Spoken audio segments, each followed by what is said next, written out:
Thank you, family. Don't you want to mind the Bununa or who's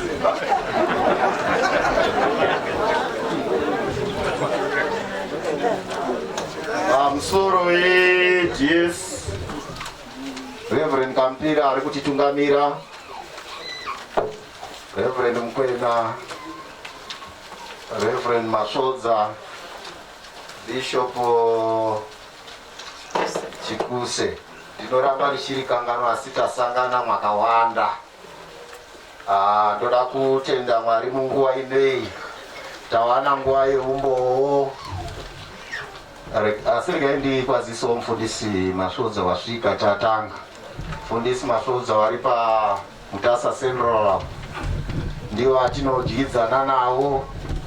Nhamo dzese dzemuno tinosangana. Mwana wemuno. Toda kuvaremekedza nekuva pano. Mai wauya here? Wauya wega. Ngatisimudze maoko tovakasete chiti mauya. Tinoda kutendai. Wane mhuri dzimwe dzekwaMakunike dzavanofudza ivo ana mukomanobwaya. Ndiwo anofudzwa naReverend Masodza. Ndisi kuda kuti ndikutonhorese izva kutonhora. Waneka juzi, waneka chari. Indotorai mufuke. Vanhu vanozokufungirai kuti zvimwe wabatwa ngemweya. Iwe kuri kutonhorwa kwakudedera kudai. Vanhu vofunga kuti zvimwe let us cast.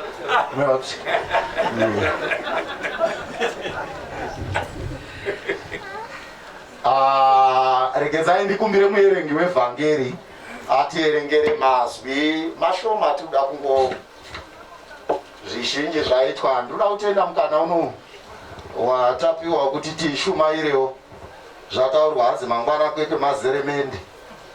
Saka ili ndatoonawo mukana wakuti ndishumayire nhengo yangu yandakagara nayo yakandiremekedza. Ndaravaidiremekedza zvikuru. Ende muri yake yese yakachinja language kuti kwasekuru. Ende daiwa sekuru pano zveshuwa. Zvaitonesa akaona muzukuru wangu wanetsa panapa. The only point yavanoziva kuti zvinopedzerana endai pasekuru. Saka ndairemekedzwa asi wakadzidziswa naWillas kuti anokona mukadzi uyu pamusoro. So ndinomuremekedza zvikuru mudharaunda. A very humble man. Amweni wafundisi wagara munharaunda waritaya vanokudzongonyedzera urimwo. Asi mudhara uyo wairemekedza. Murume uyo ndinomuremekedza zvikuru.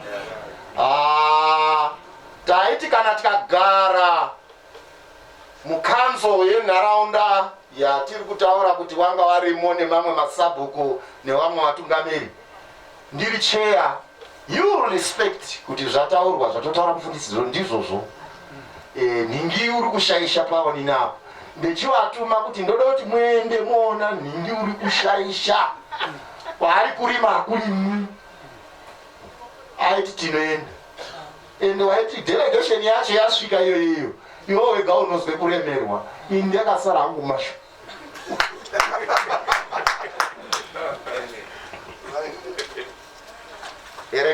Mazwi echiverengo manheru ano kubva kuna 1 Corinthians chapter 15 verse 54 to 58. Yes. Zvino kana ichi chinora chafuka kusaora, nechichi chinofa chafuka kusafa, ipapo shoko rakanyorwa richaitika, rinoti, rufu rwakamedzwa nokukundwa. Iwe rufu, kukunda kwako kuripiko. Iwe rufu, umborera wako uripiko. Rumborera rworufu ndirwo zviwi, nesimba rezviwi ndiwo murayiro. Zvino Mwari ngaaongwe, uyo anotipa kukunda naShe wedu Jesu Kristu. Saka hama dzangu dzinodikanwa, mirei makasimba, murege kuzungunuswa. Mushandire Ishe zvikuru nguva dzose, muchiziva kuti kubata basa kwenyu hakungawi pasina muna Ishe. Amen. Totenderukira kuna Romans chapter 6 verse 23. Nokuti mubayiro wezviwi ndiwo rufu, asi chipo chokungopiwa chaMwari ndiwo upenyu usingaperi muna Kristu Jesu Ishe wedu. Amen. Amen. Amen.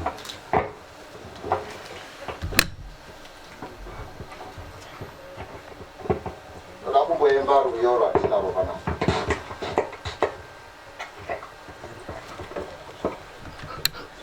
275.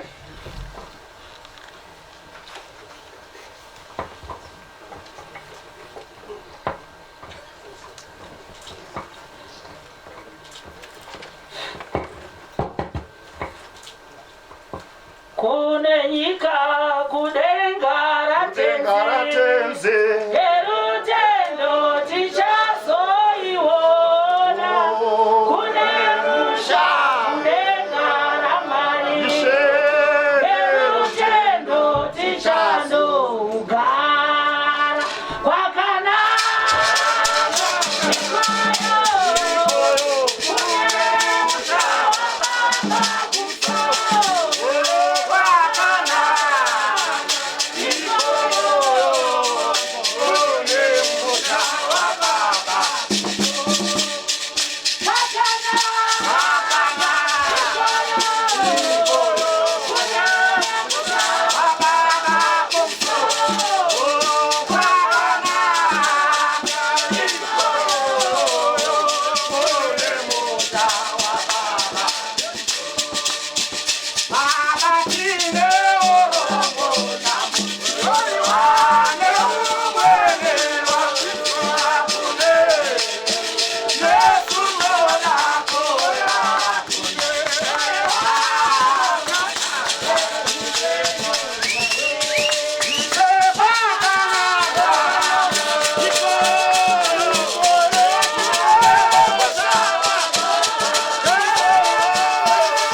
wave your hand. Oh, hallelujah.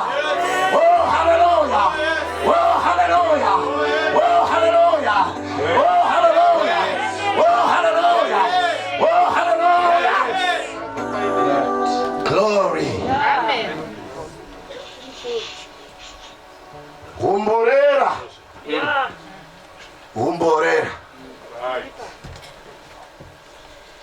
Kare tichifudza mombe. Waiti mwaona pane uchi chataitya kurumwa asi uchi taiuda. Taikakagara takadzidziswa kuti nyuchi kana yabvisa humborera hwayo haisisina rimwe simba. Kana yakuruma haichakwanisi koruma the second person because yarutsa humborera. Amen. Simba renyuchi humborera. Iwo waindoda kuti kana warumwa nayo the next thing chaunoita kusvina humborera wobuda. Kana wadaro warapa nyaya yekurumwa nenyuchi. Amen. Saka chinotyisa panyuchi humborera. Amen. Ndoda kutaura nehumborera hwakamedzwa. Hwakamedzwa. Humborera hwerufu hwakamedzwa. Bible soko raMwari roti rufu humborera hwako huripi. Where is your sting? Ukazwa munhu ari kumeka that declaration, it's a statement ye victory.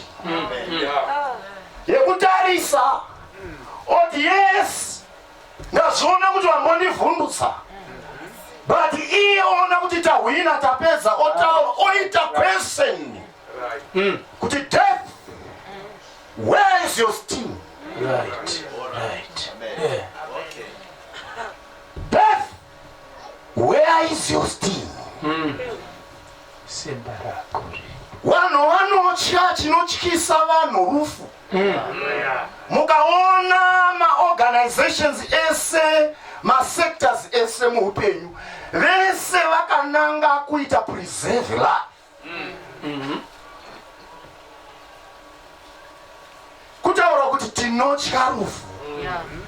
But one thing I want to tell you is that chetiri kuti rufu is a natural, it's in the natural cycle of any living organization, organ.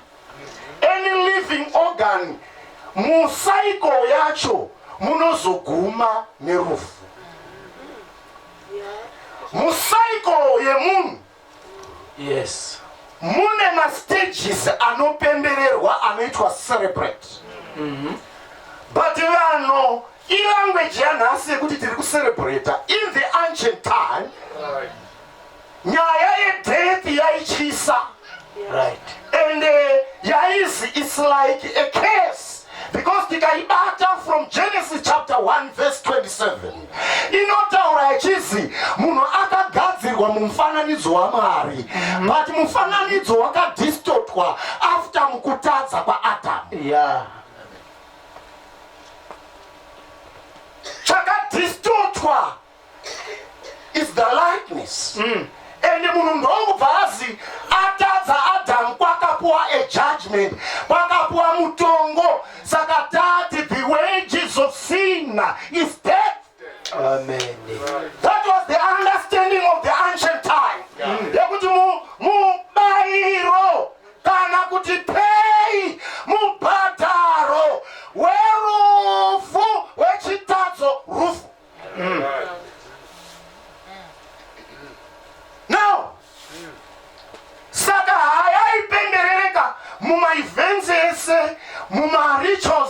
zvaitwa kuti kana mwana waberekwa vanhu vanoenda vachoti makorokoto vachipemberera vachiridza mhururu. Musaiko iyoyo mune level yekuti munhu wafa hayaipembererwa, asi zvimwe zvese zvaitwa chaitadzisa vanhu kupemberera kuti kufa kwakashurikidzwa. Right. Hallelujah. Amen.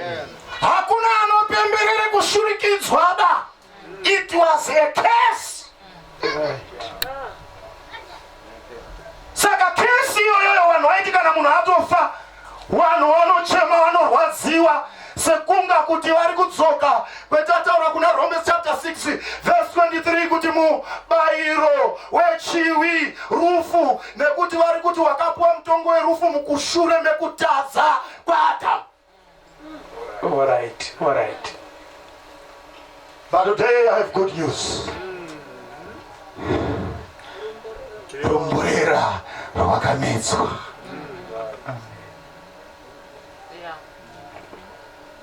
Ndochikonzero chakati Jesu auya. Jesu akauya kumedza Humborera. Chaakauya kuita paakafa nekuzomuka kwake, it was a demonstration yekuti ataurire rufu kuti rufu kana yanga iri plan Satani wakadistorta the plan of God. I've come to destroy the plan of the devil. Amen. I've come to defeat the devil.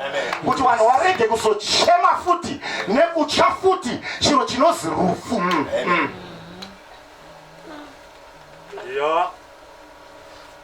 Jesu akatakura kutadza kwedu.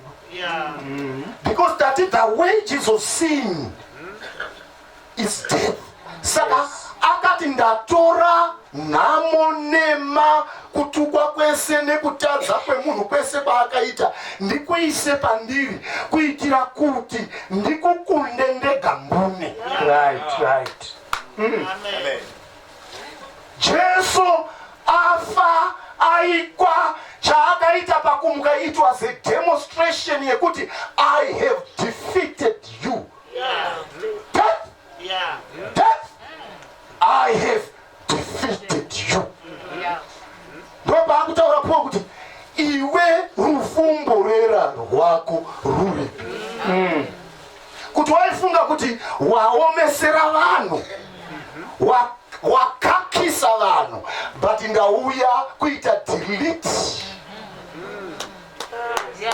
nyaya yekesi kuti munhu amukire kuupenyu husingaperi. Saka pataurwa pechizi mubayiro wechivi rufu, asi tine chipo chatakapuhwa chiri Kristu Jesu, just a gift yauya kuti when you receive that gift inoita mabasa ekawanda. Right. Amen. Amen. Murondizwa? Yes. Chinozi gift yakomana hachisenzerwi. Chinozi gift hauchideserve. Kundokupa is a gift. You know, nyaya yerufu yakadhivitwa kune a gift. Because of that gift yatakapiwa rufu rwakamedzwa. Yes. Yeah. We have hope in Christ Jesus Christ. A hope in Christ Jesus. Amen. Because this man gift yatakapiwa yakati tongere nyaya yedu yerufu. Which means it's now possible for the generation, for the Christian to celebrate death. Amen. Because at my cycles esari munhu ano celebrate. But rufundo ronge risika celebrate. But rwakuita ku celebrate ngekuti takabvisa humborera hwacho. That's the matrix. Siri simple. But chitinochemedzwa zvino vanhu vanochema zviro zvinovachemedza zvakawanda. Zvinogona kuchemedza vamwe vanhu kutanga kufunga kuti Makunike ubaba wedu ndiye akatipa kuti tive neunity mumhuri. vakagadzira inozi Makunike Day. Now zvaenda, what will happen? Makunike uyu mundaraunda ndiye akatiti iwe nemusha panapa. Manje zvaenda musha uchamira sei? Makunike zvatinochema zvakawanda, but ndoda kuti nhasi urege kumuchema sekunga uri kuchema mutadzi. Nekuti Bible soko raMwari ndio rinoti rufu rweMwari hafariri rufu rwemutadzi. Kutaura kuti anofarira rufu rwevakatenda. Hallelujah. Saka rufu rwakatenda runofanira kujaivhirwa hama dzangu. Aiwa ndichajaivha. Ndichajaivha. Aiwa nekuti rufu rwemutadzi ndo runochemetsa. But kana riri rwakatenda ngekuti pakabviswa Humborera. We deserve to celebrate. We deserve to celebrate. Oh yes. Right. We deserve to celebrate because Akabashiras this gift and Anakugashira Kagaranazo, he extended that gift to others. Oh yes. Glory. Amen. Amen. Hallelujah. Baba Tine Uromo Kaimwange uweni wazima kune Yesu toka kuya kune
but Humborera Hwakabviswa. It's just Kumoti not what's one, but I'm telling you, Humborera Hwakabva. Yes. Oh yes. He received this gift that gives eternal life. Thank you, Jesus. Willas received this gift. Inopiwa pachena. Hama dzangu. Ati gift is not that you deserve it, but it's just a gift. Right. Zvimwe zvacho hamwendi kudenga ngoni makakona maningi. Yeah. But makatenda kuna Kristu. Woni Kristu zoti is a gift. Kana paine zvamunoziya zviri negative zvake, but nechikonzero chokuti akagashira a gift. Yes. Grace. Nyasha ukanga wadzigashira handi kuti mwaka munogona maningi isi nyasha. Inyasha badzi. Nyasha. Zakakwana. Yes. Nyasha badzi. Hallelujah. Amen. Sataka kudzai kuti dzinozi chini? Yeah. Sola gratia. Sola gratia. Nyasha dzinopiwa pachena, not because we have done something good. Right. Anompindu. Kutakuda kupedzisa imika. Nyasha idzi wakagashira chipo. Chinoti muende kudenga handi kuti makapfeke uniform kana kuti makaise bhanire. Right. The respect yekuti wakazwa passport for you to go to heaven. Hallelujah. Yes. Amen. Glory be to God. Grace. Oh, yes. Grace. Oh, yes. Grace. Yes. Grace. Grace. Yasha. Grace. Yasha. Grace. Yasha. Amen. Oh, Yes. yes. Amen. Kudenga kwakanaka. Yeah. Kupinda pasi pano ubonesiwe anogara iyo ari kutiraizira kuti tizogadzirira keyo nzvimbo yakanaka kwa ishatizo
Willas akawana passport.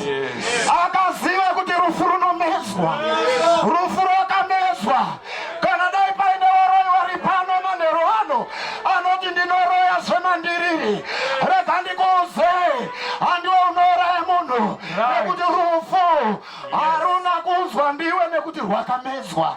Bible soko raMwari roti your days were numbered, your days were determined, and you have no right yekuti ndindakamura. Every days were determined, were counted. Yes. Amen. Hallelujah. So we have the right to celebrate. Mwana wako Makunike, inguwa yekufara ine yekuti muchinda wakakunda uyu wakakunda ende une akamukundira ana komanda kwaye akatera komanda kwaye akatokunda rufu rwacho kare. Iwoko ivi tiri kutamba delayed match yakakundwa iyi.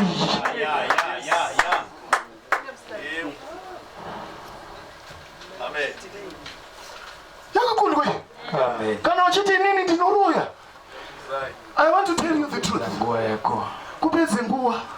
Amen. Rufu rwakamedzwa. Sting yakabviswa, umborera wakabviswa. Chakundorwadza asi pakasvinwa namama naDhedhe. Dhedhe wakabudisa umborera. Ndiwe usari mwechoti wakarumwa but pakasvinwa umborera.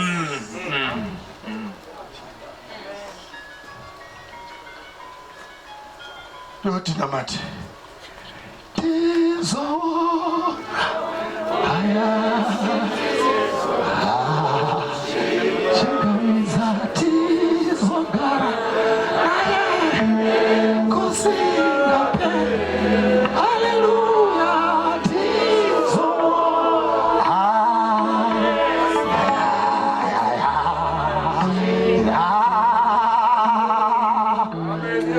yes, take over. Kumusuru wakanaka chaka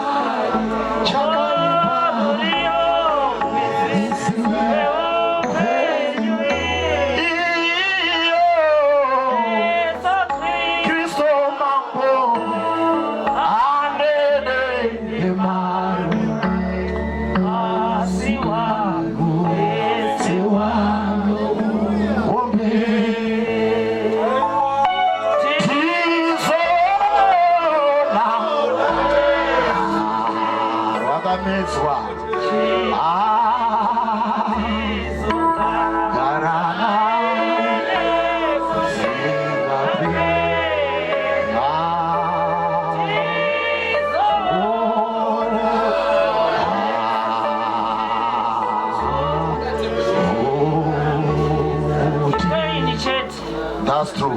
Pain chete. Pain chete, marwadzo chete. Nekuti varumwa nenyushi. Ikurwadza chete. Ende panongosara paine tumapundu sotwa. That's true. Ipain chete. Pain chete. Muporera wacho. Hwakabva. Hwakamedza. So we have all the reason to celebrate. Yes. And wakamedzesa wacho hadi munhu mudoko ba. That's true. It was a gift from God. What is it, Emmanuel? Marianes. Chekuchema hapana. Hwakamedzwa. Umwe mwimbo wakati unochema chema. Unotambudzika. Hauziwi here. Kune mumwe akafira. Unochema.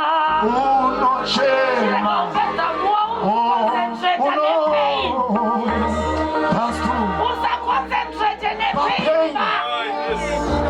Nekuti vamwe mazvimbiswa.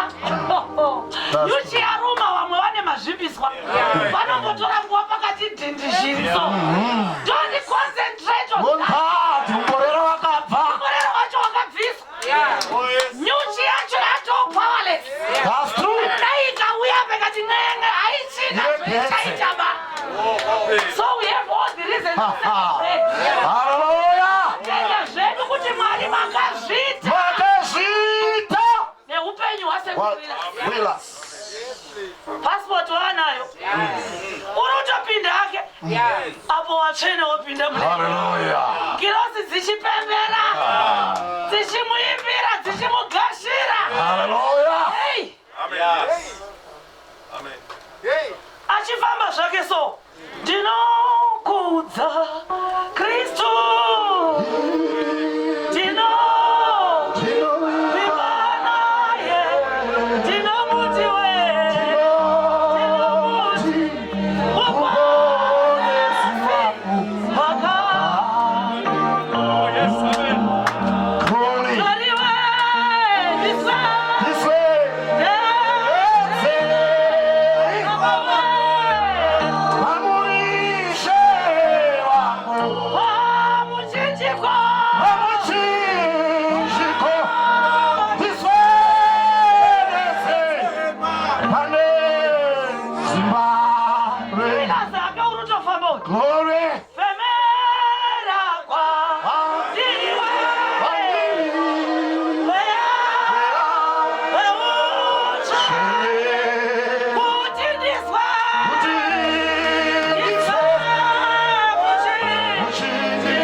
Wazvinzwisisa kuti we have the reason to celebrate. Chikonzero rumborera rwerufu wakamedzwa. Ende wakamedzwa wacho handi unomedza achimozorutsa. Wakamedza nekusingaperi. Chomadi. Kuti wamwe wakamedza wamwe zvawasvika waya vanorutsa. Wakamedza uya harutse. Wakamedzera zvachose. Kuti iwewo zvauri nhasi. That's true. Ini ndiwe zvandiri nhasi. That's true. Tochipemberera hedu so. Mamboipa kamwe kambo mhani. Kekuti ikoko kusina mitoro mhani. Ikoko kwaenda wana Willas. Hakuna makumbo anosvimba ikoko.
Tinokudza zita renyu zviri pamusoro pemazita ose. Maizviziva Mwari, ndosaka makati ndinokusiyira imwe yamunyaradzi. Izvozvo muri kutoita izvi. Kuti panguva yekumboimba, kuti panguva yekumbonzwa soko tichisimbiswa kuti ipeini chete yekuti baba hawasichari pakati pedu. Asi rumborera rwerufu rwakamedzwa. Rwakakundwa kare ende rwakamedzerwa futi. Haruna kumbomedzwa ruchisirwa rwakapisa. Rwakamedzwa kuburikidza nechipo chamakatipa chemwanakomana. We have all the reason to celebrate gamba raenda kumusha. Izvozvi kudenga kuri kupembererwa hakuna chakanaka kuti wauya mukundi wakarwisa wakakunda. Pinda uzorore. Waroi wakanga wariko but hauna kumboconcentrate newaroi. Waikuseka waiweko hauna kumboconcentrate kusvika nguva yako yakwana ukauya saka wasara pasi. Yezvo celebrate ipemberai. No need kuchema. Nyama inodzoka muvhuko ozora muno wandoma yakabva. asi mweya waWillas uri kucelebrate kudenga. Tibatsirei Mwari tingonzwisise zvamatitaurira pano kuti ngezvenyasha izvi by grace. Chipo chakauya nenyasha tsitsi dzaMwari dzinoshamisa kwakupa kunyika kuti hezvo. Ndosaka umwe muimba akati tsitsi dzake zhinji dzinokwana kune wese. Mazviita Mwari nekutaura kune Yesu parufu runo kuti nyararidza misodzi yetiri kuchema pano, nekuti nevarume vakuru vari kuchema asi mauya kotitaurira kuti ewo pemberai. Kaiwa kareka zvaivhundutsa nekuti vanhu vaifunga kuti kufa uku ipunishment yekutadza, asi Jesu akauya kozvidzima akataura kuti it is finished. Zvapera. Kana kwafiwa you have the reason to celebrate. Chikonzero Humborera kwerufu rwakamedzwa kare kare. Hakuchina zvekubatanidza kufa kwemunhu nechitadzo. Zvakaseparatwa nekuuya kwegwayana. Have the reason to celebrate kuti soja kumusha. Raenda kumusha soja. Ari kupembera vachisangana nachigumira nanakahlare vari momo. Wakutotiimbira wana mufundisi Willas kuti izwai wakakurira. Wari kukunangisa imi masara. Tichiti namatai murinde. Wako wari kupembera uko. Wakuudzana nyaya dzemakundiro kuti paya chigumira uchiri kuziva here. Kasharo wadairirawo wachidairirana nana mudiwa wachidairirana wari kwanana chambara. Wakakunda wadikani awa. Wakashanda basa renyu. Mazviita nekutisimbisa kuti hakuna chekumbotya. Pemberai mutopembere zvenyu mufare. Humborera rwakamedzwa.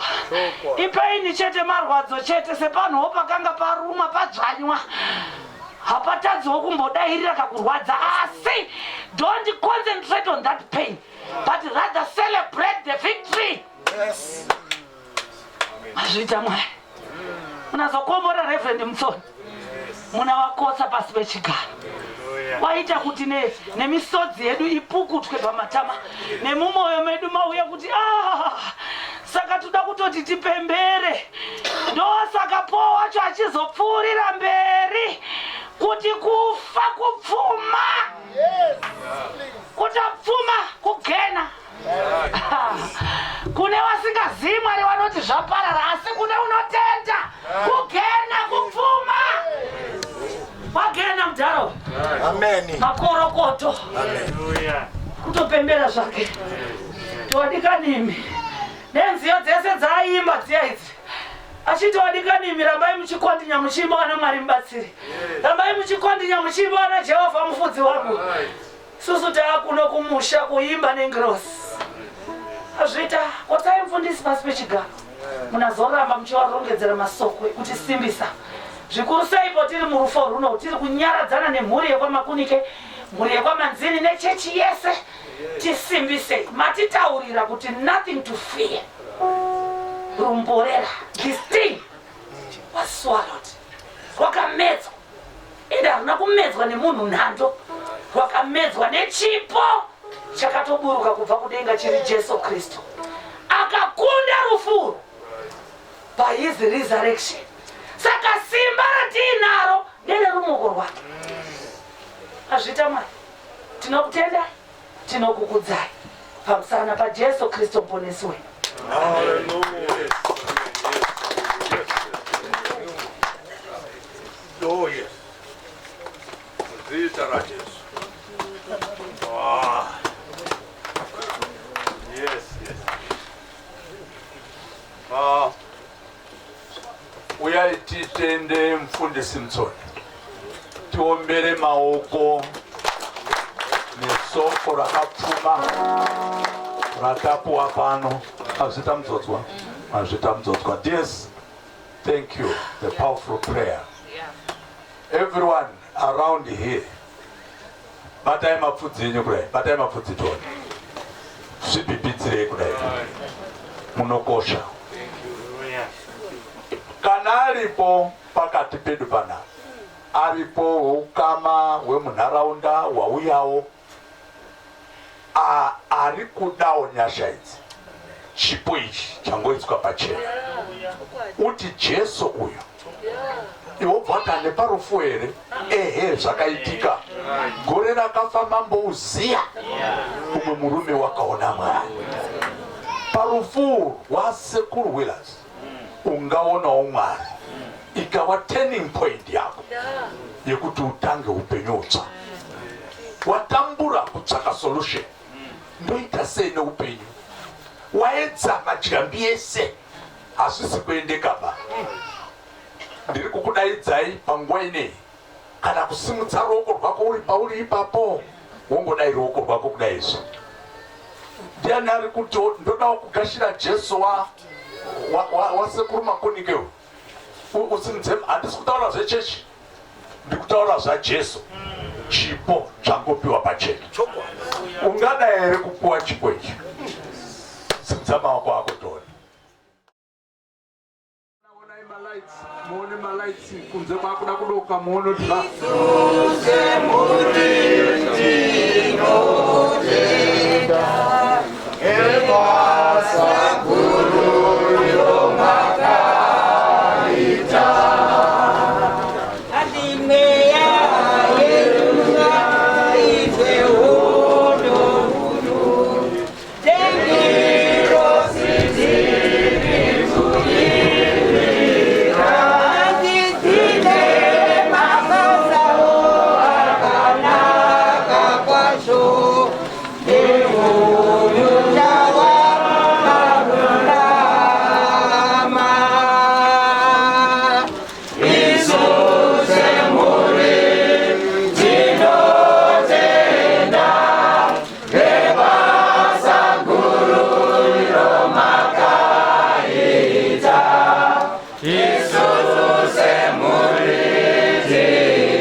Glory.